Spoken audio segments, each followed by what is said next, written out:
Okay, we're going to try this again. I'm having a really hard time putting this video together because I just woke up and I have a migraine headache and I don't feel good. And I'm still kind of debating whether I'm going to go to work today, but I don't. Anyway. This has to do with Native Americans and what we did as there's that cricket again. I have a cricket that will not stop and I have a migraine headache. It's not a good combo. If you can hear that high-pitched chirping sound in the background, that's the cricket. And the stupid lizard that I gave this cricket to eat is not eating the cricket. Okay, so at least when I was in school, we were shown kind of a glossed over version of U.S. history.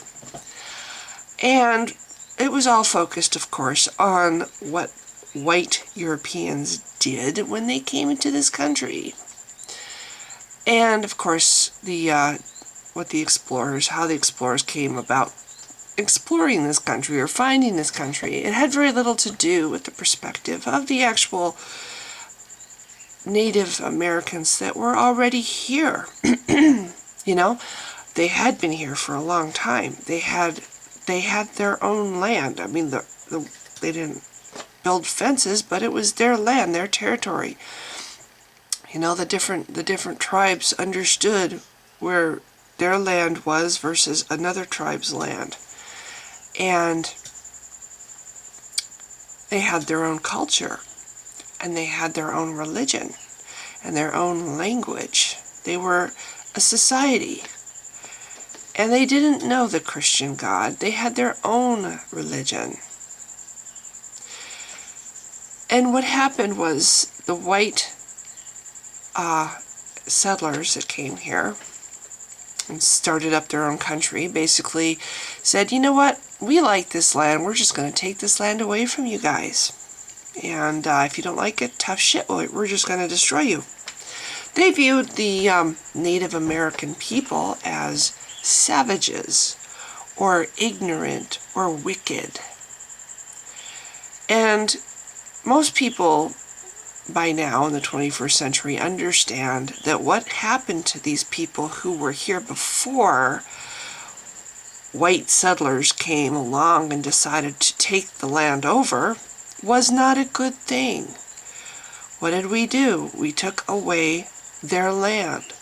We shoved our religion down their throat and basically made their religion out to be an abomination or illegal. You know, they had to believe our religion.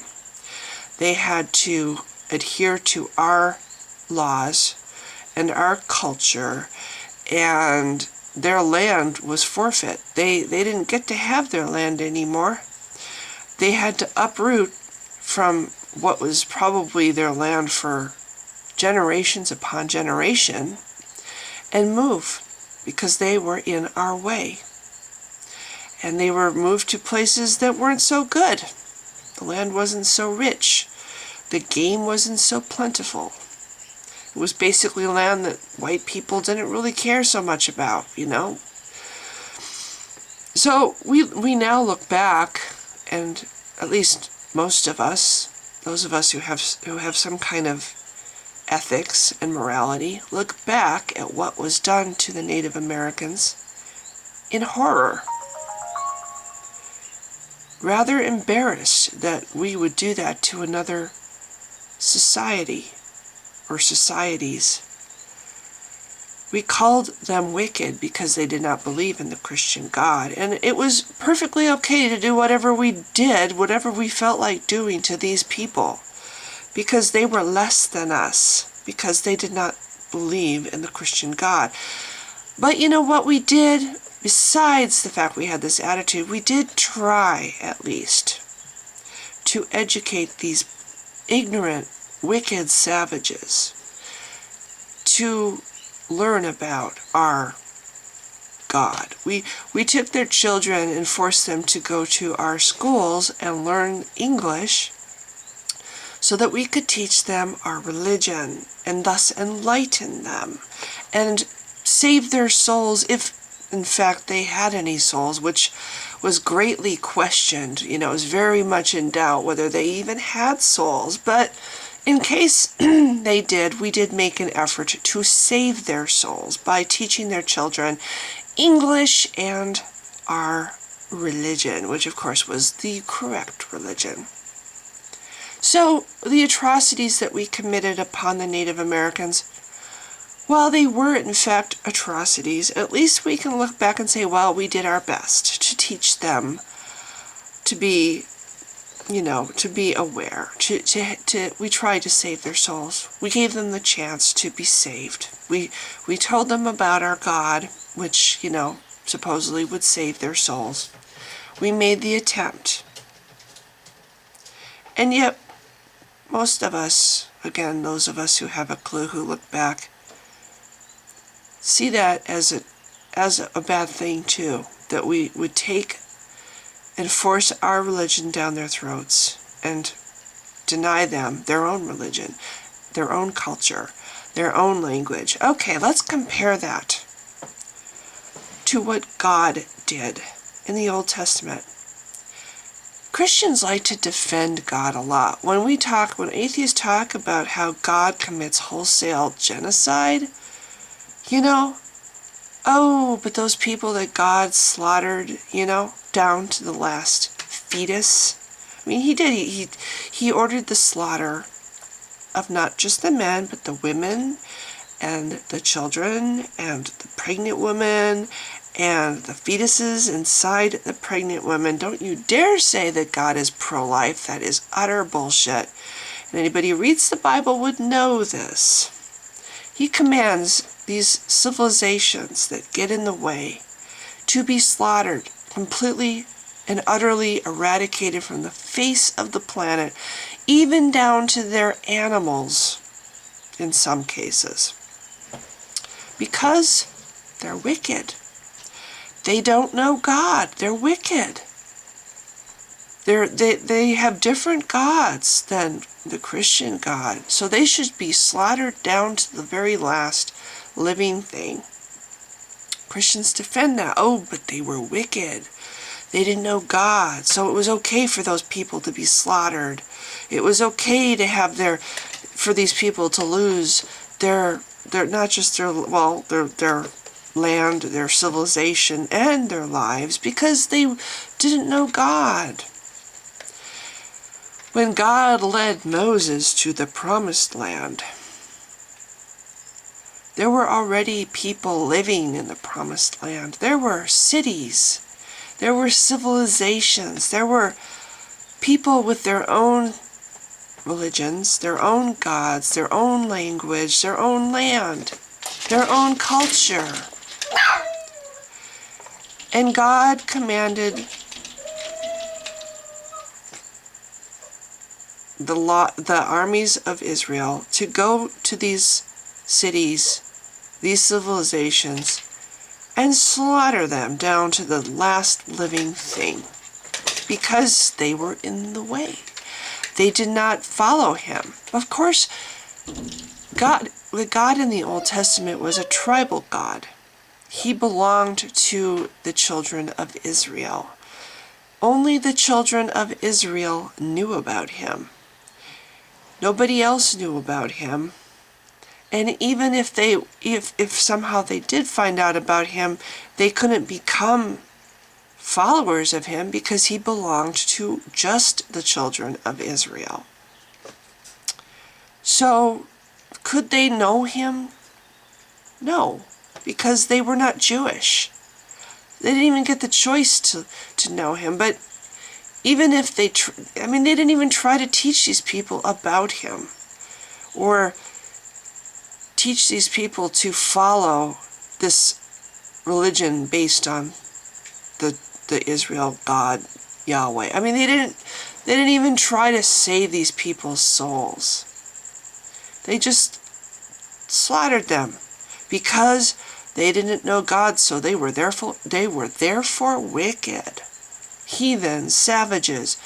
The same thing that we call the Native Americans, They looked upon those people that were in the way in the exact same way, except they didn't bother to even try to save their souls, to make them understand about their God and understand that the gods they followed were wrong and the Christian God, or the Jewish God, I guess, was the right God. They didn't even try. They just slaughtered them. They took their land and slaughtered them down to the last life. Christians defend that. Oh, they were heathens. They didn't know. They were evil because they didn't follow they didn't follow Yahweh, so they deserve to be slaughtered completely and utterly, eradicated from the world. That's okay. But what white settlers did to the Native Americans, that wasn't okay. Even most Christians would look at what was done to the Native Americans that were here first and agree that that was wrong, but they will look at what the Israelites did when they came to the Promised Land to the people that were living there already, and that's okay with them. They will defend that. They will defend the actions of what was done to those people, because those people didn't know God and they were wicked and evil because they didn't know God. But they weren't even given the chance to know God because God didn't belong to them. So they were just wiped out. See, I don't understand how any Christian can have such a double standard as that.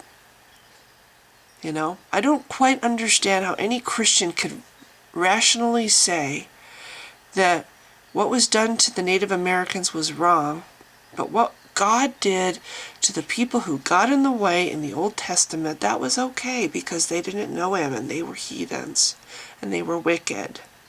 It's exactly the same scenario. Exactly. Those people had their own religion, their own culture, their own language, everything, their own civilization, their own land. And the tribes of Israel came along and completely took them over and took away their everything. Everything that they had down to their lives. They completely destroyed them for just existing, for just being there, minding their own business, worshiping what was their explanation for the things that they didn't understand. All these different civilizations came up with their idea of what God was, based on, what they observed. But their ideas of what God was wrong and evil because it wasn't what the Jewish idea of God was. So they got to be wiped out. How is this worth defending? How is this God worth defending? Why is one wicked and evil? What we did to the Native Americans, that's evil. That's wrong. That's an embarrassment to anybody who does any kind of research of U.S. history. But it's perfectly okay what the tribes of Israel did to the people already in the Promised Land. That's kind of the same thing as saying that what the white people here in America did to the Africans they captured and dragged across the ocean and forced into slavery here. That was wrong. But the slavery that is done and described in the Bible, that's okay. That's okay because it's condoned by God. God even goes down, gets into how slaves should be kept and punished, and how to brand a slave and what the slave is worth. But that's okay, because God condones it. But the slavery that was done here, that's not okay. Christians have this double standard. They don't even see it. But to me, it's glaringly obvious. And it's like, how can you think this way? How can you look at what was done in recent history in America and say, oh, that was wrong. Slavery of the Africans was wrong. What we did to the Native Americans was wrong. Oh, but what they did in the Old Testament, the Bible, that was okay. Because it was all about God and really? So anyway, I can't really, this is as far as I can go with this video. I don't know if it makes sense or if I've made any kind of point, but that's what I woke up with in my head, and I wanted to try to make a video. I don't understand how Christians can defend this God and say that what he did was right and good. Because what he did is exactly what we did to the people in this land when we first came here, that we look at and we're embarrassed about, and we agree that it was evil what we did. But it's okay what God did in the Old Testament. That's okay. I'm sorry, but that's a huge contradiction. And I can see it now, and I can say, you know what? What those people did in the Old Testament to the people that were already living there, or anybody who didn't believe what they did, was an atrocity and an abomination. And their God, who commanded these atrocities, is a monster. Luckily, I don't believe it exists, but if it did, it's a monster. It doesn't deserve even a second of praise and worship. It's a monster. I've said it before, I would rather go to hell than ever bend my knees to a God who would do that to people for simply not knowing about him, and then not even bothering to instruct them about him. Just wipe them out because they're in the way. So, anyway, I still have the headache. I don't know if I'm going to go to work, but we'll see. Thanks for watching if you have. Bye.